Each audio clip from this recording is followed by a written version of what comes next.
Hello hi అండి, అందరికీ నమస్కారం. Welcome back to our channel అమ్మాయి గారు రుచులు. ఈరోజు నేను మరొక రెసిపీతో అయితే మేము ముందుకు వచ్చానండి. టమాటా వంకాయ కర్రీ ఎలా చేస్తారనేది వీడియోలో చూపించబోతున్నాను. దానికోసం అయితే నేను 1/2 కేజీ వంకాయ, 2 టమాటాలు అయితే తీసుకోవడం జరిగిందండి. సో ఒక వంకాయలు కట్ చేసుకొని టమాటాలు కూడా కట్ చేసుకొని సైడ్కి అయితే పెట్టుకోవాలి.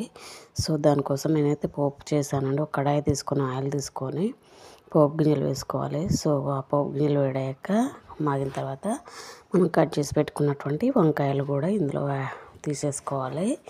వేసుకున్న తర్వాత వంకాయలు కాస్త మాగిన తర్వాత టమాటా ముక్కలు కూడా తీసుకోవాలి. సో టమాటా ముక్కలు కూడా వేసుకొని కాస్త అలా ఉడకనివ్వాలి. సో ఇవి రెండు ఉడికేంత వరకు కూడా మనం వెయిట్ చేయాలి. అల్లం వెల్లుల్లి అయితే నేను రోట్లో దంచి వేసానండి. సో నేను నెక్స్ట్ అల్లం వెల్లుల్లి అయితే వేసుకున్నాను. సో వేసుకొని కాసేపు అయితే కలుపుకోవాలి. అలా కలుపుకొని ఫ్యూ మినిట్స్ అయితే వెయిట్ చేయాలి. అలా కుక్ అయిన తర్వాత నెక్స్ట్ నేనైతే చిల్లీ పౌడర్ అయితే తీసుకున్నానండి. ఒక స్పూన్ చిల్లీ పౌడర్, ఒక స్పూను ధనియా పౌడర్ అయితే తీసుకోవడం జరిగింది.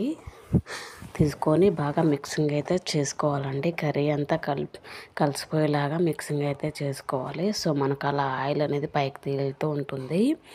ఈ టైంలో మనము కరివేపాకు, కొత్తిమీర అండ్ 3-4 పుదీనాకులు కూడా వేసుకోవాలి. సో ఈ విధంగా వేసుకొని బాగా మిక్సింగ్ అయితే చేసుకోవాలి. చూస్తున్నారు కదా, ఈ విధంగా అయితే మిక్సింగ్ చేసుకొని బాగా కలుపుకొని అయితే పెట్టుకోవాలండి. సో అలా కలుపుకొని పెట్టుకున్నట్లే మనకి ఆయిల్ అనేది పైకి తేలుతూ ఉంటుంది. ఈ టైంలో మనకి కర్రీ అనేది రెడీ అయిపోతుంది. సో కొన్ని వాటర్ అయితే యాడ్ చేసుకొని మళ్ళీ 2-3 నిమిషాల వరకు అయితే ఉడికించుకోవాలి.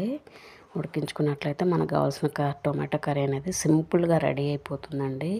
సో ఈ ప్రాసెస్ మీకు నచ్చినట్లయితే లైక్ చేయండి, షేర్ చేయండి, ఛానల్ని అయితే సబ్స్క్రైబ్ చేసుకోండి. పక్కనే ఉన్నటువంటి బెల్ ఐకాన్ కూడా యాక్టివేషన్ చేసుకోండి. ఎప్పుడైతే నేను వీడియోస్ పంపిస్తానో మీకు నోటిఫికేషన్ అనేది రావడం జరుగుతుంది. Please like and share, please support me, please support చేయండి. మీకు రెసిపీస్ అయితే నచ్చితే చాలా వరకు అయితే చూస్తున్నారు కానీ ఛానల్ని అయితే సబ్స్క్రైబ్ చేసుకోలేండి. సో ప్లీజ్ సబ్స్క్రైబ్ చేసుకోండి, లైక్ చేయండి, షేర్ చేయండి. Thank you.